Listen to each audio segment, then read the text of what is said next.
जब उनको लेने के लिए आए हैं विश्वामित्र दशरथ के पास,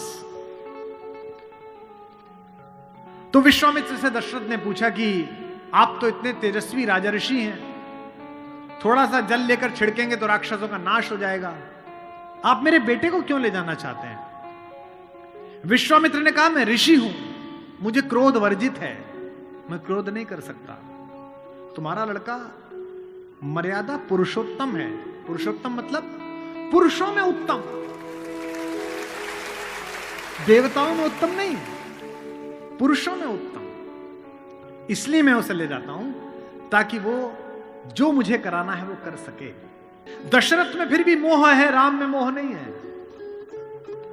दशरथ 7 बार राम का नाम लेकर प्राण छोड़ गए। भाई आप ही ने तो वरदान लिया था, आप ही के आदेश पर लड़का बाहर गया है, खुद को कंसोल करो, खुद को कन्विंस करो। लेकिन नहीं, मानस कहती है कि राम राम कह राम, राम कह राम, राम कह राम। क्या हुआ उसके बाद? भूप गयो सुरधाम, राजा भगवान के यहां चला गया। और इसके बाद भी दशरथ का लोभ बना रहा अपने बेटे को लेकर। जब रावण का वध कर लिया राम ने, तो आकाश में सब देवता आए, तो राम के पिता दशरथ भी आए, और मरने के बाद भी बेटे से प्रेम बना रहा। बताइए, राम ने देखा कि सब लोग मुझे प्रणाम कर रहे हैं, सब लोग मेरी प्रशंसा कर रहे हैं, ये जो मेरे पिता हैं ये कुछ ज्यादा भावुक हो रहे हैं, आंसू बह रहे हैं, कांप रहे हैं, बड़े खुश हैं, फूल फेंक रहे हैं। राम को लगा इनके अंदर मोह रह गया, मोक्ष नहीं मिलेगा। इसलिए कितनी अद्भुत पंक्ति गोस्वामी जी ने लिखी है, ऐसा शायद ईश्वर, ऐसे बच्चे सबको दे ईश्वर, पिता दे ना दे, ऐसा बच्चा सबको दे। अपने पिता को बड़ी कड़ी आंखों से देखा राम ने। गोस्वामी जी लिखे, चितई पितई दीनई दृढ़ धर्मा। पिता को थोड़ी कठोर दृष्टि से देखकर कहा कि भाई अब दिवंगत हो गए हो, अब मैं क्या आपका पुत्र और क्या आप मेरे पिता, अब आप इन देवताओं के साथ निर्मुक्त होकर रहिए। जो बंधा रहे वो मानव, और जो मुक्त हो जाए वो देवता।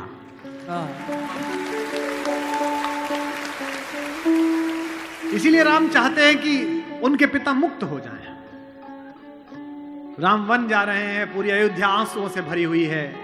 गोस्वामी जी लिखते हैं, तापस वेश विशेष उदासी, 14 बरस राम वनवासी। 14 साल के लिए राम वन जा रहे हैं।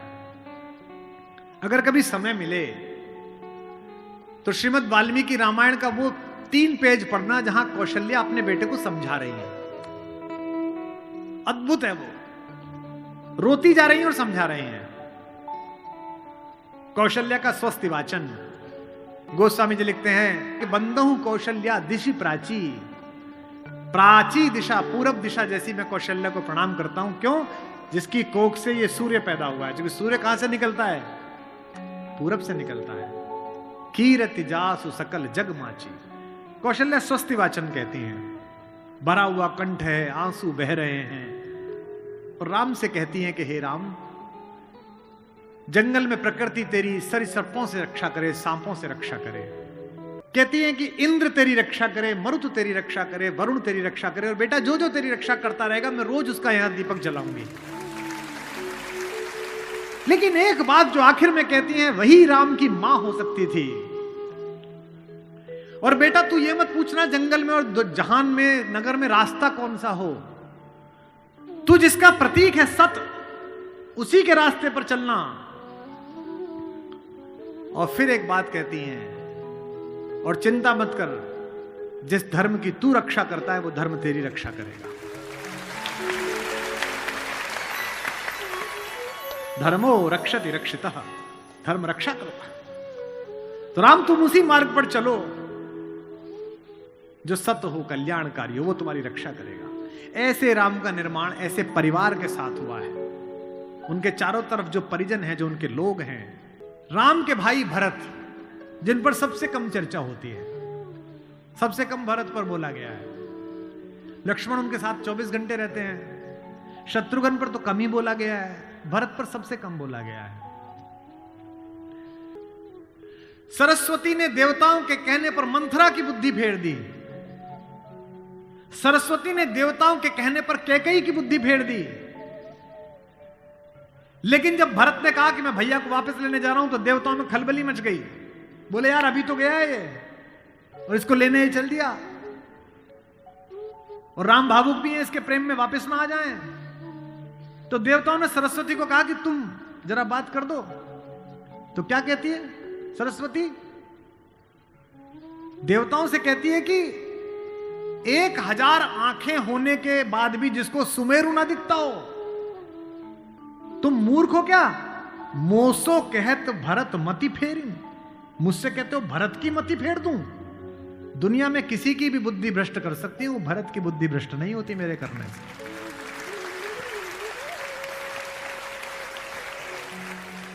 भरत जब भैया को ढूंढते हुए निकले तो पूरे खानदान को लेकर निकले। भरत ने कहा किसी की तो मान लेंगे, कौशल्या की मान लेंगे, ससुर को भी लेकर गए। जब पहली रात भरत वहीं रुके जहां राम रुके थे, भरद्वाज के आश्रम में। सुबह चलते समय भरत संकोच में थे, तो भरद्वाज ने कहा कि राजन, क्योंकि राजा हो चुके थे, आपके चेहरे पर संकोच है। तो भरत ने डरते हुए कहा कि महर्षि मैं डरा हुआ हूं, मेरी मां ने इतनी बदतमीजी की बात कर दी, मैं बाहर था। भरत को नहीं बताया गया था कि पिता दिवंगत हो गए, पता है आपको ये बात थी? भरत को संदेश भेजा गया था तो उसमें यह नहीं कहा गया था कि पिता एक्सपायर कर गए, यह कहा गया था कोई इमरजेंसी है, घर आओ। अयोध्या के बाहर नंदीग्राम में इनके पूर्वजों का एक मंदिर था, जहां इनके पूर्वजों की प्रतिमाएं लगी हुई थी, मानधाता की, दिलीप की, रघु की, अज की, नहुष की। वहां भरत रास्ते में रुके अपनी सेना के साथ पूजन करने के लिए कि पूर्वजों का पूजन कर लूं, पुरखों का। पुरोहित ने हाथ में थाली दी तो पहले इसका पूजन, प्रथु जो सबसे पहले जिनके कारण ये पृथ्वी कहलाती है इनके घर के, फिर मानधाता का, फिर राजा बलि का जिन्होंने अपना मांस दे दिया था, रंतिदेव का। पूजन करते करते अज, रघु, दिलीप तक आए, और जैसे ही उन्होंने अगली मूर्ति देखी तो देखी पिताजी की मूर्ति। तेज तो थे ही, उन्होंने पुरोहित की तरफ देखा कि ये क्या? पुरोहित की आंख में आंसू, उसने कहा कि महाराज नहीं रहे, और भरत के हाथ से थाली छूट गई। भरत ने कहा मुझे किसी ने बताया क्यों नहीं कि पिताजी दिवंगत हो गए, क्या हुआ था? बोले राम को वनवास मिल गया। भैया को वनवास क्यों मिल गया? आपकी मां ने मांग लिया। भरत घोड़ा दौड़ाते हुए अयोध्या तक पहुंचे, रोते हुए। सोच के देखिए, भरत जैसा भाई, भ्रातृत्व में राम किसी का उदाहरण नहीं देते, लक्ष्मण का भी नहीं देते। जब हनुमान को गले लगाते हैं तो ये नहीं कहते कि तुम लक्ष्मण जैसे भैया हो मेरे, तुम मोहि प्रिय ही भरत संभाए। देना हुआ है जब कोई प्यारा उदाहरण, हमने दिया है सिर्फ तुम्हारा उदाहरण।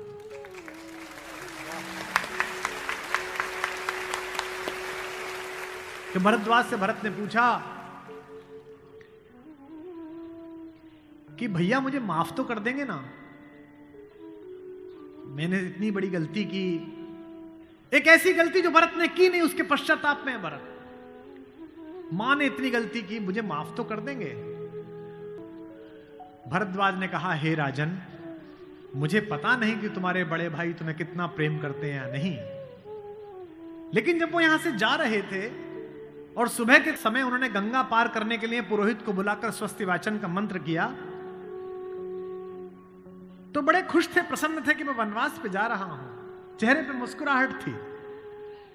लेकिन पुरोहित ने हाथ में जल दिया, और जैसे ही पुरोहित के मंत्रों के बीच में निकला कि जम्बू द्वीपे भरत खंडे, और जैसे ही भरत सुना, राम के हाथ से जल गिर गया और वो जमीन पर गिर पड़े और हाय भरत चिल्लाने लगे, इतना प्रेम तुम्हें राम करते हैं।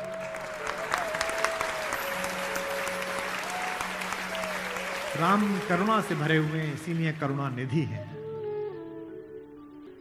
इसीलिए कहता हूं कि इस कहानी से पॉलिटिक्स सीखिए, इस कहानी से स्ट्रेटेजी सीखिए, इस कहानी से ह्यूमन वैल्यूज सीखिए, फैमिली वैल्यूज सीखिए।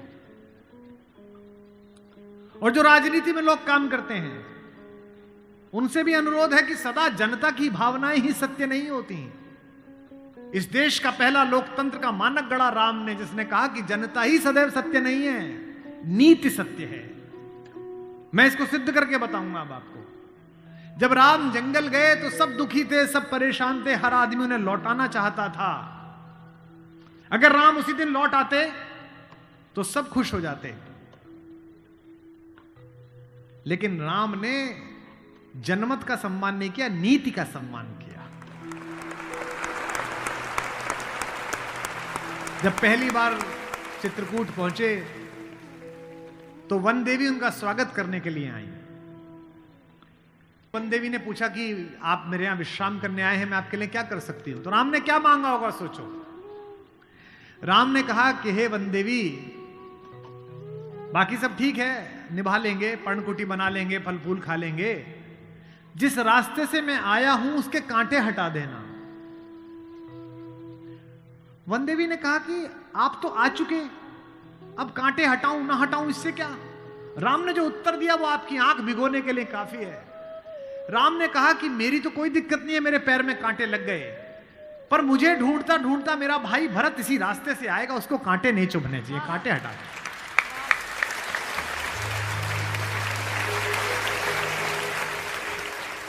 तो वन देवी को जिज्ञासा हुई।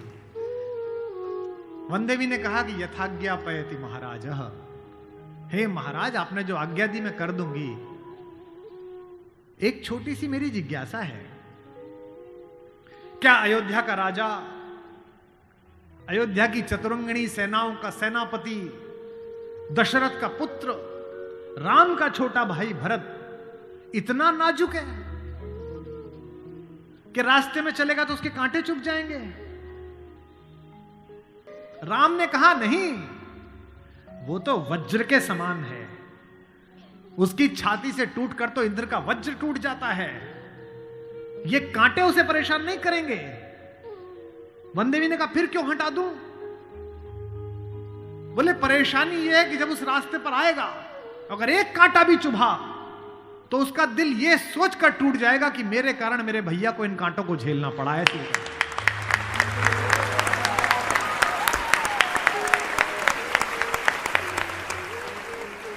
बिना चप्पलों के भरत चले, और जब चले तो भाई मृदु भूमि सकुच मन मन ही, भूमि भी संकोच से भर गई।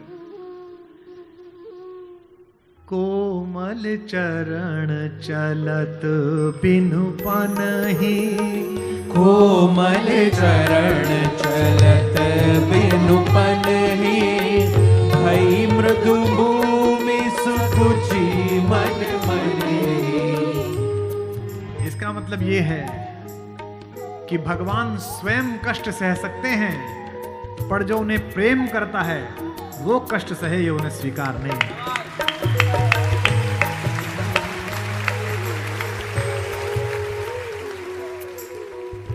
चित्रकूट में रात्रि का समय है, चांदनी खिली हुई है, चंद्रमा निकला हुआ है। ये वो पल था जहां से राम की कहानी पलट सकती थी।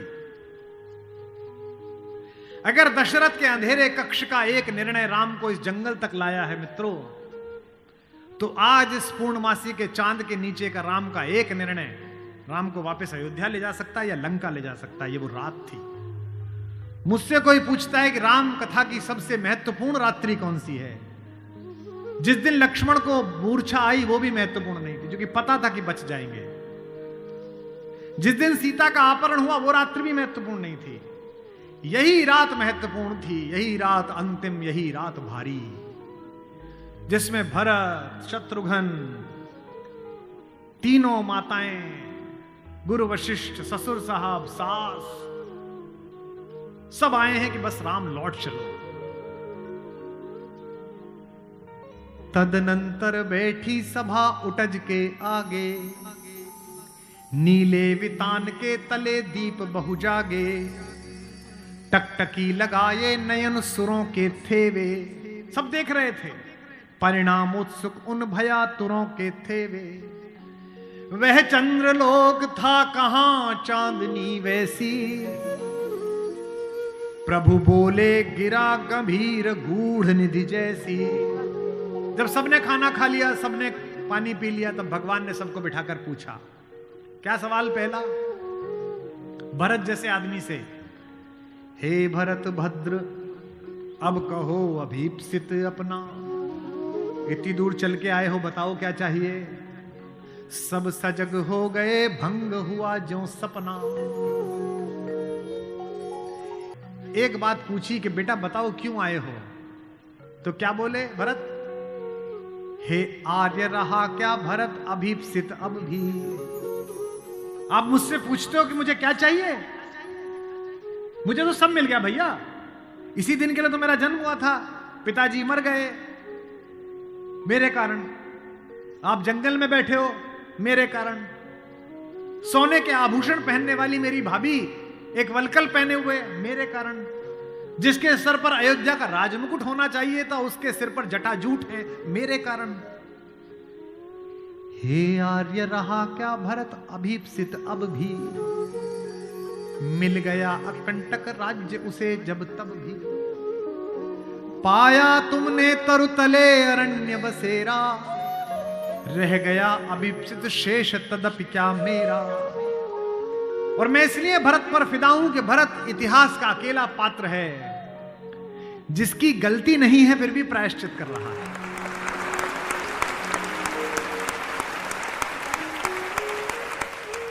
भरत अकेले हैं जिनकी कोई गलती नहीं है, उनकी मां की गलती है और वो प्रायश्चित कर रहे हैं। यहीं से राम का लोकतंत्र प्रारंभ होता है। कैसे? पूरी अयोध्या सोचती है कि कैकेयी अपराधीन है। राम उस रात दो काम करते हैं। भरत को लोकतंत्र का मंत्र देते हैं और कैकेयी को स्वीकार करके क्षमा का मंत्र देते हैं। उन्हें पता था कि अगर भरत लौट भी जाएगा तो जीवन भर मां से बात नहीं करेगा, पूरी अयोध्या इनके नाम पर नाराज रहेगी। इसलिए जब तीनों माएं पहुंची हैं, प्रथम राम भेंटी कैकेयी। राम ऐसे थोड़ी है कि हायरार्की नहीं जानते हो कि पहले अपनी बड़ी मां का प्रणाम करें, फिर सुमित्रा का प्रणाम करें, फिर कैकेयी का प्रणाम करें। उनको पता था कि कैकेयी के बारे में लोगों के मन में अच्छी धारणा नहीं है। अगर देश के प्रधानमंत्री, आपके प्रदेश की मुख्यमंत्री किसी ऐसे व्यक्ति को मिल लें जिसके बारे में आपकी अच्छी धारणा न बन रही हो, तो आपकी धारणा बदलती है कि प्रधानमंत्री मिले थे, मुख्यमंत्री मिली थी, इसका मतलब अच्छा है। अगर ऐसे व्यक्ति की प्रशंसा कर दें, वो तो राम है, उनको पता है कि कैकेयी की मनोदशा कैसी है। और कैकेयी खुद कहती भी है, कहती है बेटे मुझसे जो अपराध हुआ है वो किसी से नहीं हुआ है। कहते आते थे अभी सभी नरदेही, माता न कुमाता पुत्र को पुत्र भले ही, पर हाय आज यह सुने विरुद्ध विधाता, है पुत्र पुत्र ही बनी कुमाता माता। क्या कहती हैं? युग युग तक चलती रहे कठोर कहानी, थी रघुकुल में भी एक अभागिन रानी, थूके मुझ पर त्रैलोक्य भले ही थूके, जो कोई कह सके कहे क्यों चूके। लेकिन एक बात मांगती हूं राम तेरे दरबार में, छीने न भरत का किंतु मातृपद मुझसे, रे राम दुहाई करूं और क्या तुझसे।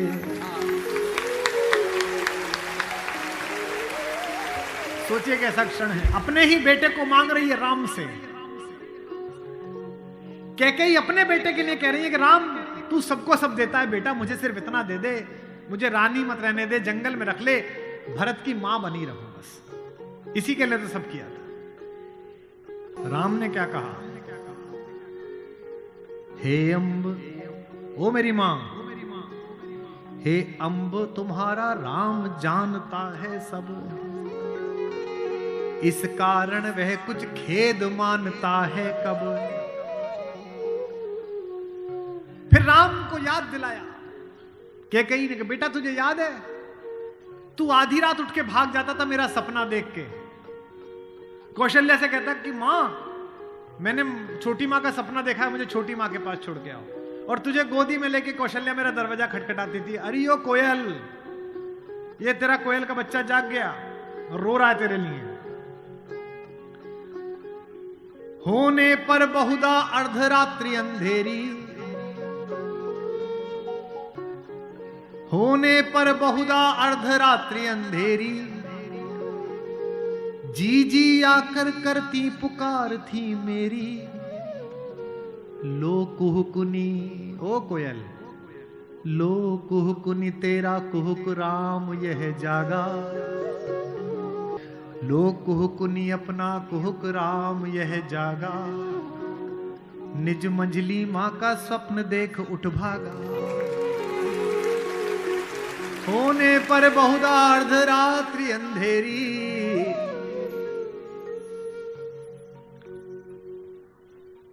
राम ने क्या कहा?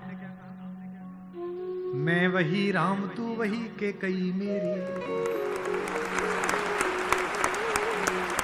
कि 100 बार धन्य वह एक लाल की माई। कौन? 100 बार धन्य वह एक लाल की माई, जिस जननी है जना भरत सा भाई।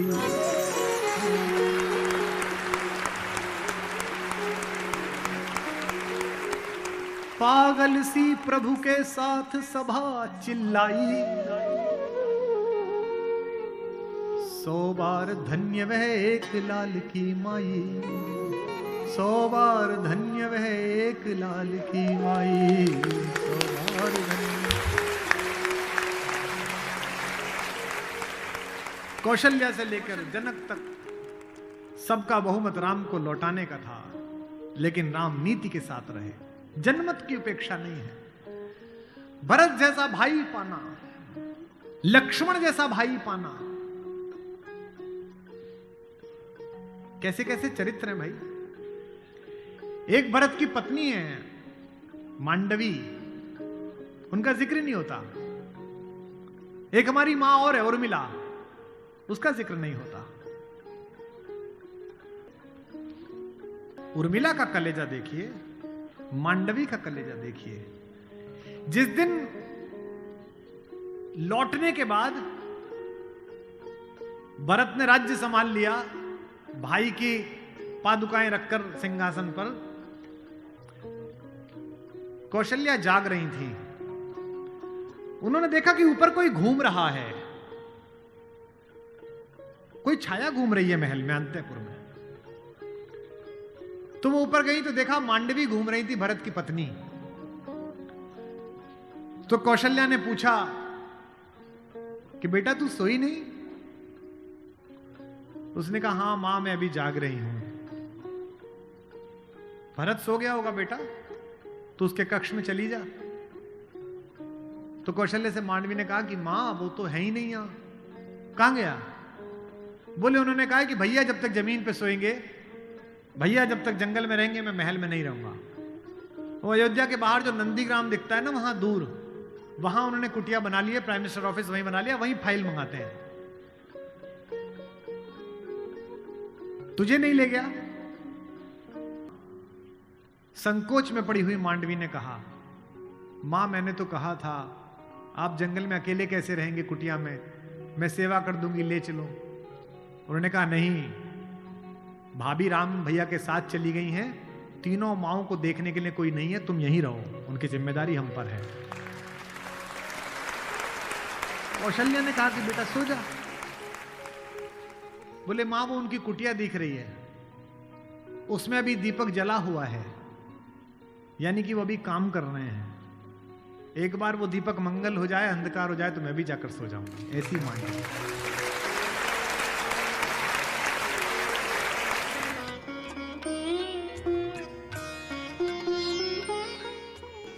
इस मंच पर 3 दिन से मेरे पार्श्व में आशीर्वाद की मुद्रा में शेषनाग के प्रतिनिधि लक्ष्मण लाल खड़े हैं। उनके लिए पहली बार एक पंक्ति पढ़ रहा हूं उमाकांत जी की। उसमें उन्होंने कहा कि दुनिया में हर आदमी की परछाई काली है, एक राम ही पृथ्वी पे आए जिनकी उजली परछाई है, जिसे लक्ष्मण कहते हैं।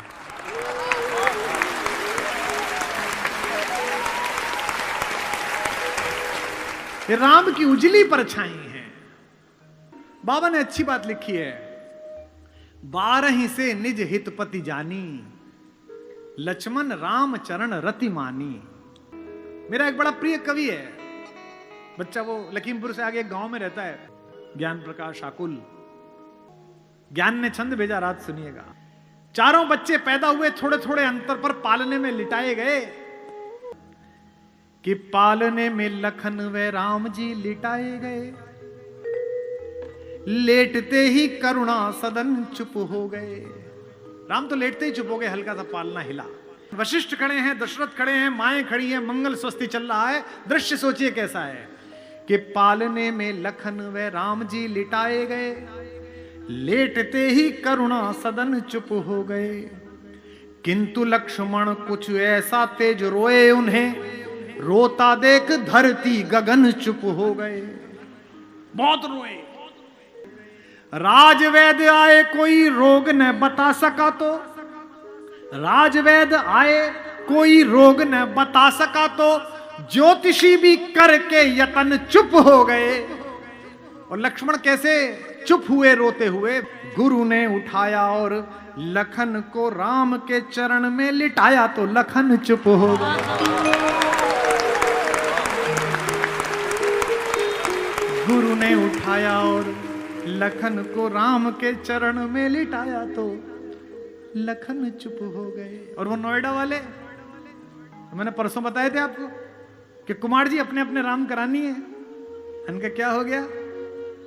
और छोटे भाई से मुकदमा चल रहा था जमीन का, वो जीत गया। वाह, राम की कहानी सुनेंगे भाई पर मुकदमा करके। नैतिकता को कोई कुआं भी ना मिले जिसमें डूब के मर जाए। दूसरी मां हमारी मां सुमित्रा। लक्ष्मण पूछने के लिए गए कि मां, मैं अयोध्या में रहूं या भैया जंगल जा रहे हैं उनके साथ चला जाऊं? तो मां ने क्या कहा? अयोध्या? कौन सी अयोध्या? जो पे राम सिया वन जाई। सुमित्रा जैसी मां, लक्ष्मण जैसा प्यारा सा बच्चा, कहती है बेटा जो पे राम सिया वन जाई, अवध तुम्हार काम का चुनाई। अवध में तुम्हारा क्या काम है?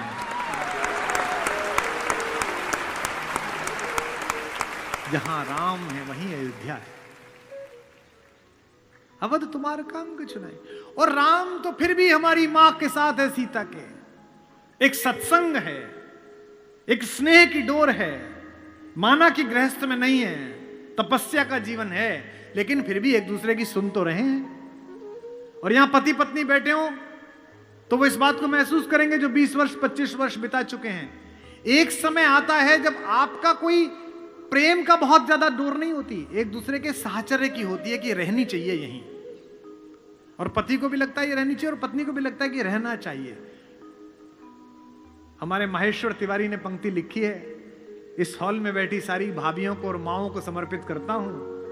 एक तुम्हारा होना क्या से क्या कर देता है, एक तुम्हारा होना क्या से क्या कर देता है, बेजुबान छत दीवारों को घर कर देता है।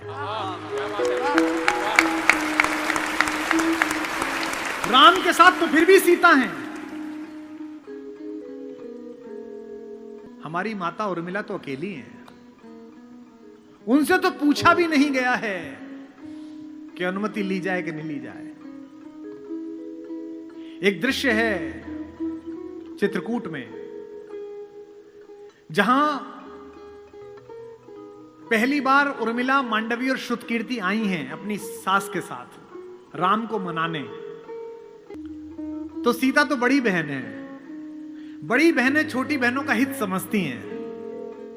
लड़कियों में होता है कि छोटी की बात समझ लेती हैं, माता पिता की आवश्यकता नहीं होती, खुद ही कर देती हैं। सीता समझ गई कि उर्मिला आई है और संकोच में अपने पति से मिल भी नहीं रही है, और लक्ष्मण इतना संकोची है कि मिलेगा भी नहीं उर्मिला से।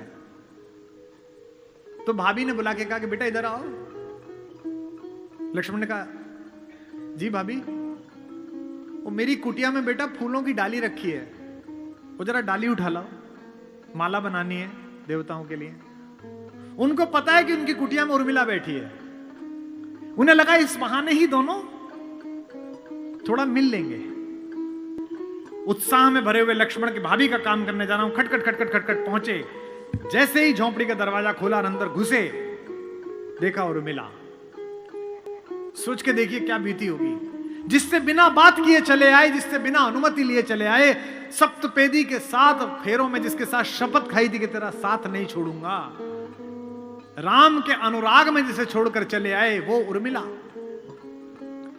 और जिसने अपनी बड़ी बहन सीता को आदर्श माना और इस बात को स्वीकार कर लिया कि कोई बात नहीं, चले गए तो कोई बात नहीं, वो लक्ष्मण दोनों एक दूसरे के साथ कैसे सामने आए होंगे। उर्मिला खड़ी हुई, मुस्कुराई, रोई नहीं। उन्होंने ऐसा नहीं किया, वो खड़ी हुई और मुस्कुराई। और मुस्कुराकर क्या बोली? मेरे उपवन के हरिण, मेरे बाग के हिरन। क्या बढ़िया बात कही है कलकत्ता वालों। मेरे बाग के हिरन, मेरे उपवन के हिरन आज वनचारी। मेरा हिरन आजकल जंगल घूम रहा है। और अगली पंक्ति क्या बोली? इस पर आप माता उर्मिला को याद करना। मेरे उपवन के हिरण आज वनचारी, मैं बांध न लूंगी तुम्हें तजो भय भारी। छोड़ो, डरो मत, मैं बांधूंगी। मैं तो देखने आई हूं कि मेरे उपवन में जो हिरण खेलता था वो जंगल में कैसा कूद रहा है। उनका मन बड़ा कर रही है। और लक्ष्मण ने भी कितनी अद्भुत बात कही। लक्ष्मण ने कहा कि तुम मेरी केवल पत्नी नहीं हो। इस पर भी लक्ष्मण को तारीफ देना, आशीर्वाद लेना उनसे कि हम उन्हें स्मरण कर रहे हैं। लक्ष्मण ने कहा कि भाभी की बहिना तुम केवल पत्नी नहीं हो, तुम जगत जननी भारतेश्वरी सीता की छोटी बहन हो। उनके योग्य वर हैं राम। त्रैलोक्य का स्वामी तो ऐसी ही पत्नी के साथ वर्ता, लेकिन मुझे पता नहीं कि मैं इतना योग्य हूं या नहीं हूं कि मैं जगत जननी की छोटी बहन का पति बन सकूं। मैं उस योग्य बनने के लिए इस जंगल में आया हूं आज, ताकि मैं तेरे योग्य बन।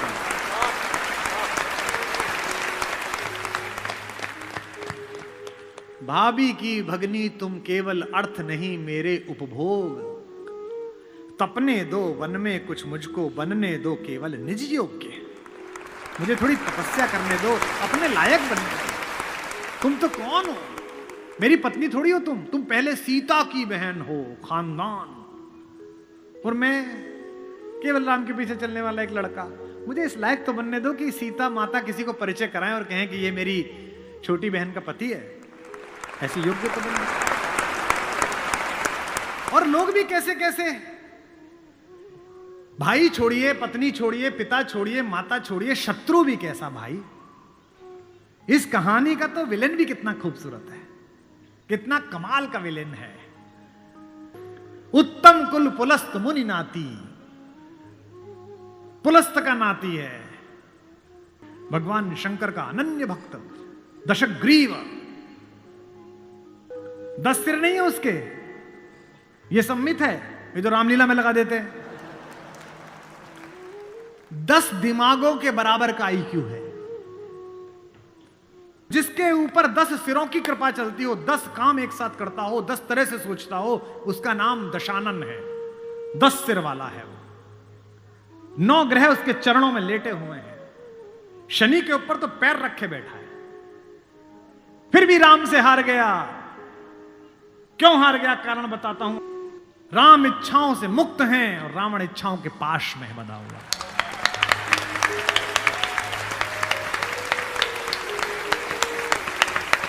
फिर जागना कि रावण मनुष्यों पर राज्य करता है, राम मनुष्यता पर राज्य करते हैं।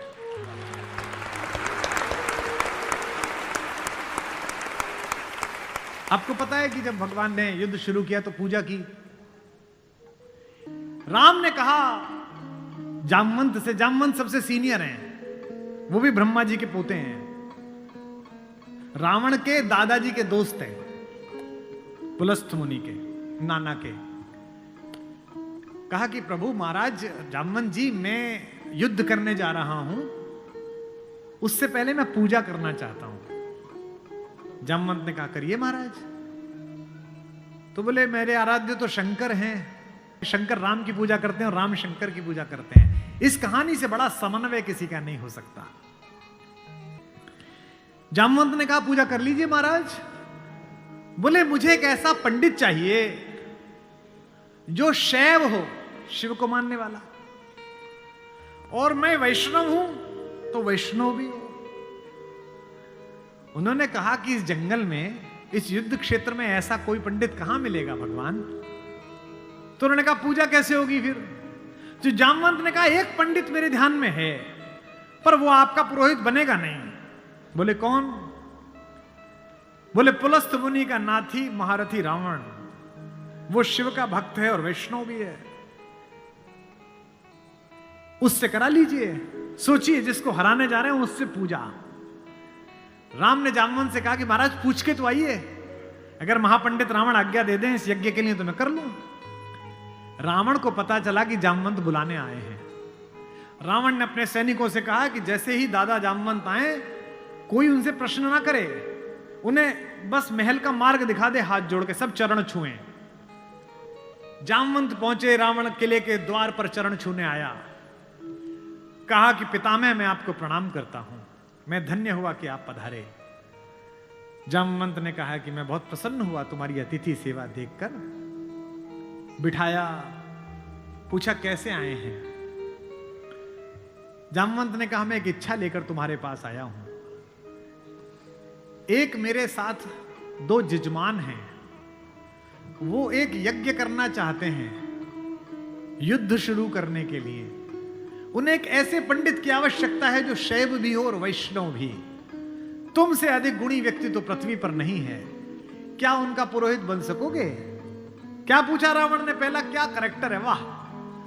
रावण ने कहा जहां तक मुझे सूचना है आपके दोनों यजमान अयोध्या के निर्वासित राजकुमार राम और लक्ष्मण तो नहीं है। जामवंत ने कहा हां दशशीष वे ही दोनों हैं, क्या आप स्वीकार करेंगे। उसने हां ना नहीं करी, फिर बोला क्या उनके यज्ञ का उद्देश्य लंका विजय है। जामवंत ने कहा हां उनका यही उद्देश्य है, क्या आप स्वीकार करेंगे। उसने कहा मैं तो जिज्ञासा के लिए पूछ रहा था, अन्यथा द्वार पर आकर किसी पंडित से कोई यज्ञ के लिए कहे, अस्वीकार करना उसका धर्म ही नहीं है। मैं आपके साथ चलूंगा और उनका यज्ञ कराऊंगा।